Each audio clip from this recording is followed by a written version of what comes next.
Sometimes danger does not arrive with raised voices or violent gestures. It smiles. It listens. It mirrors you perfectly.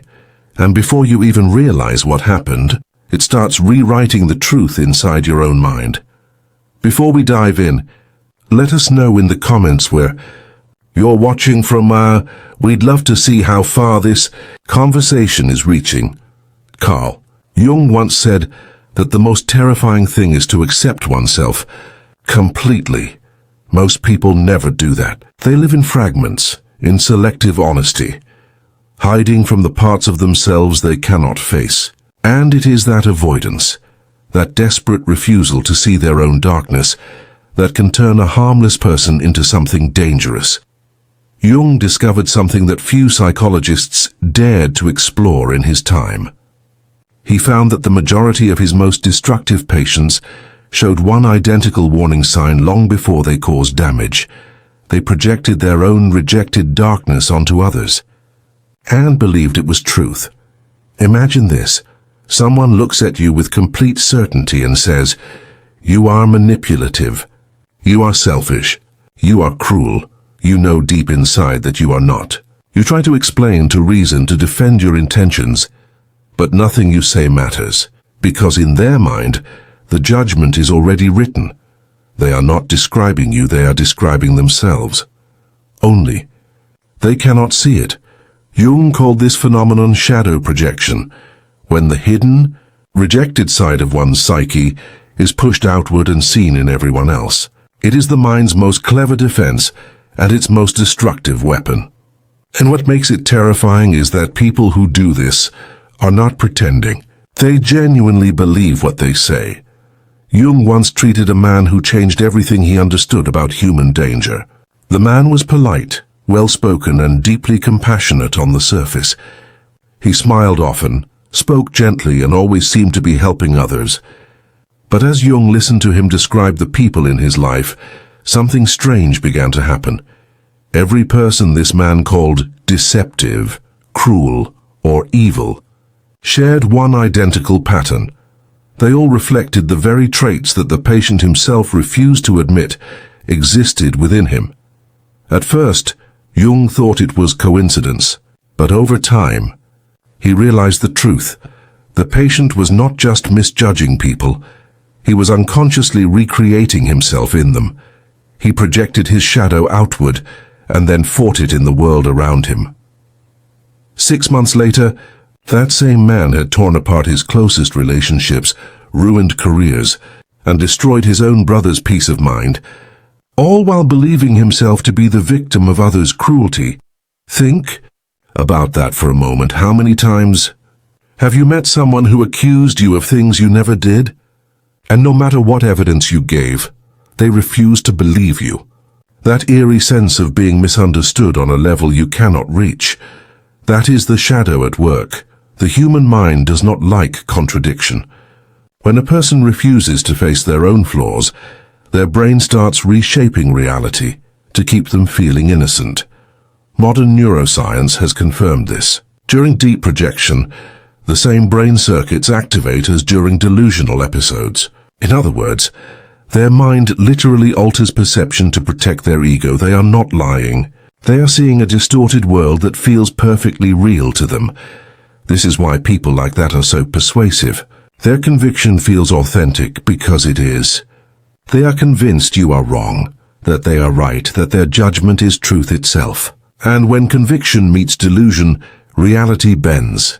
It starts small, a misunderstanding, a subtle accusation, something that feels off but easy to ignore. You tell yourself, they just misread me. I'll clear it up. But you cannot clear up what does not exist in their reality, because their reality has already been rewritten. Soon, your explanations become defensiveness, your kindness becomes manipulation, your silence becomes proof. And slowly, they pull others into their version of the story. It spreads like fog and quiet, invisible, but thick enough to blind anyone who walks into it. You start to wonder if maybe they are right. Maybe you did do something wrong. Maybe you are what they say. That moment of self-doubt is the crack through which their projection enters you, and once it's inside, it begins to grow. Jung realized that shadow projection does not only damage individuals, it reshapes entire groups. One person's distorted conviction can infect a family, a workplace, even a community. Others, feeling the emotional certainty behind it, align their perception with the projector's story instead of trusting their own. He called this collective possession. When a group becomes absorbed into one person's unconscious fantasy, it begins with whispers. She's not who she seems. He's always playing the victim. Little seeds of suspicion planted in polite conversations. And before long, people start looking at you differently, hearing your words through someone else's filter. You are no longer yourself. You have become a character in their story. That is how reputations collapse. That is how relationships die without a single direct act of malice, through unconscious projection spreading like wildfire. Carried by conviction, Jung mapped 5 signs that warn you this is happening. You can feel the shift when someone stops being curious about who you are and starts being certain. They tell you what you think, what you feel, who you are, with complete confidence. No evidence changes their mind. They react to small things with disproportionate emotion. They always play the victim. And sooner or later, they try to make others see you through their eyes. If you see these signs together, Jung warned, it is time to step back. Not argue, not explain. Step back. Because the more you fight to prove your innocence, the deeper you step into their delusion, and delusion feeds on resistance. The moment you realize you are no longer being sane for who you are, when someone describes you and it feels like they are talking about a stranger, that is your cue to protect your mind, to walk away before the fog of their projection covers your truth completely. I wonder, have you ever been in that kind of situation, where no matter how sincerely you tried to make someone understand you, they twisted your words into weapons? If you have, you are not crazy. You are standing in the crossfire of a projection. And if you have ever found yourself harshly judging someone, almost obsessively, with emotion that felt bigger than the situation, pause. Ask yourself, is this about them, or is this about something in me I refuse to see? Jung believed that awareness itself is the only cure. Once you recognize the projection, its power dissolves. The danger lies only in the unseen. The most harmful people are not always evil. Many are simply blind to their own darkness, blind enough to turn it into yours. So next time someone tells you who you are with unshakable certainty, remember this.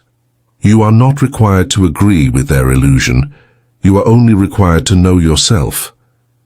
And that knowing, that quiet, inner clarity, is what keeps your soul safe from the storms created by other people's shadows. Jung once said, until you make the unconscious conscious, it will direct your life, and you will call it fate.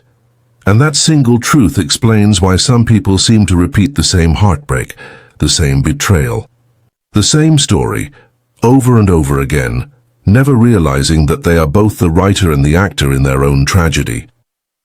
In the last episode, we explored shadow projection, how people throw their darkness onto others and believe it to be truth. But Jung found that this was only the beginning. There are other warning signs, deeper, darker layers of unconsciousness that disguise themselves as wisdom, goodness, or righteousness, and sometimes these people cause the most harm, not because they want to, but because they are convinced they cannot. He called one of them ego inflation.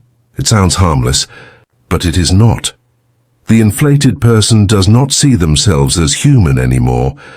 They see themselves as chosen, as a savior, a truth teller, a light among the blind.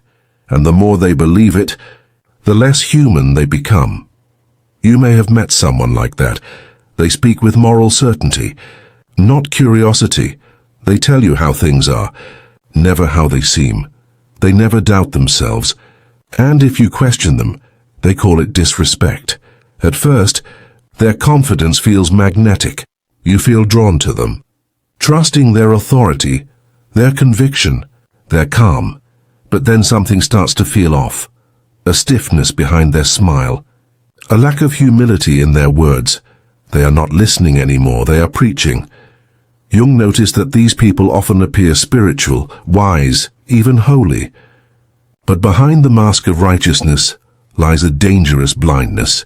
They are not aware that they have merged their small, fragile ego with something vast and impersonal. An archetype. The savior. The wise one. The truth bearer. And when a human being identifies completely with something that powerful, reality bends around them. They stop being wrong, they stop being human. And in that illusion of perfection, they begin to destroy others, and softly, righteously, and often with a smile. The tragedy is that the inflated person rarely lasts. Jung wrote that they eventually collapse under the weight of the image they have built. Their fall is not gentle, because the higher the illusion, the deeper the crash. But before they fall, they often leave behind a trail of confusion and broken trust.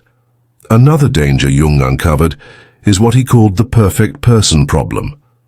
The one who has become so perfectly adapted to society, to expectation, to image, that they no longer have a real self. They say all the right things. They behave exactly as they should. They never offend, never fail, never reveal weakness. They are flawless, and that is what makes them terrifying. Because behind that social perfection lies emptiness. They have buried every imperfection, every dark impulse, every shadow, until their humanity becomes hollow. And when something finally cracks, when the mask slips even slightly, everything they repressed comes bursting out in a single eruption of chaos. The more perfect the mask, the more violent the explosion. Have you ever felt that? That sense that someone's kindness felt too polished, too rehearsed? You could not explain it, but something about them seemed artificial, like they were acting in a play that never ends. That is persona identification. They have become their role, and when the role breaks, the shadow takes control. But perhaps the most haunting thing Jung ever described is archetypal possession. It is when a person loses their individual identity completely and becomes the vessel for something vast, something ancient. You see it in their eyes. You hear it in their voice. They stop speaking as themselves and start speaking as something larger. The eternal victim, the righteous warrior, the divine parent. They no longer argue. They declare, they no longer listen. They command. They do not say, I think. They say, I know. And that kind of certainty can move entire crowds. People follow them, believing they have found truth. But Jung warned that the same archetypal energy that creates saints also creates fanatics. The savior archetype always hides its opposite, the destroyer. And the line between them is razor thin. The possessed person will often do things that completely contradict their conscious values. Yet afterward they feel no guilt. They either forget what they did or explain it away as necessary. They truly believe that whatever they do serves a higher purpose, even if it hurts. Others, there is one more sign, one that looks less dramatic, but is just as dangerous. Jung called it the compulsion to repeat. It is the quiet tragedy of those who keep living the same story without knowing it. They fall for the same kind of person. They end up in the same kind of argument. They lose trust, get hurt, forgive too quickly. And the cycle begins again. They call it bad luck. But Jung called it fate born from unconsciousness. The psyche repeats what it has not yet understood. And here is the twist. People trapped in these repetitions unconsciously recruit others into their drama. They do not mean to, but they will cast you in a role, the betrayer, the rescuer, the one who leaves. Without realizing it, you begin acting inside someone else's unfinished story. Have you ever met someone who seemed to pull you into chaos that was never yours to begin with? That is what Jung meant. Their unresolved pain needed a stage, and you were standing too close to the curtain. So how do you protect yourself from people like this? Jung's answer was simple, but not easy. First, trust your inner reality. If someone's description of you constantly contradicts your own experience, trust what you know to be true. Your self-awareness is your first line of defense. Second, stop trying to convince them. You cannot reason with a projection. Every word you speak becomes material for their illusion. Sometimes silence is not weakness, it is wisdom. Third, limit what you share. Every personal detail can be twisted into evidence against you. Keep your truth sacred. Fourth, keep a record. If you must stay in contact, write things down. Projection rewrites history. Your memory will need anchors. Fifth, reach for reality checks. Find people who know both you and the one projecting onto you.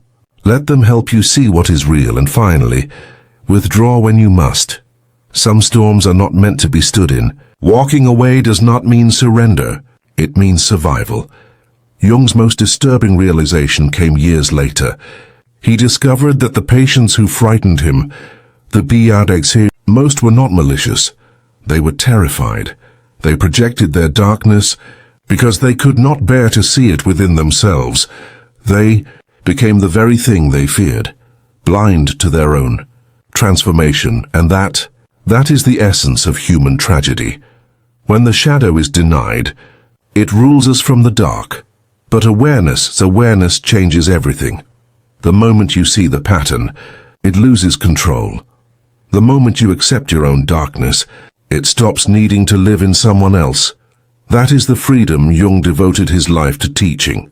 Not freedom from darkness, but freedom through it. To know yourself so completely that no one else's projection can rewrite your truth. So, if you ever find yourself standing before someone whose certainty feels suffocating, whose judgment feels final, whose words make you question your own heart, remember this: you are not inside their story. You do not belong to their shadow. You belong to your own light. And sometimes, the bravest thing you can do is simply to walk away.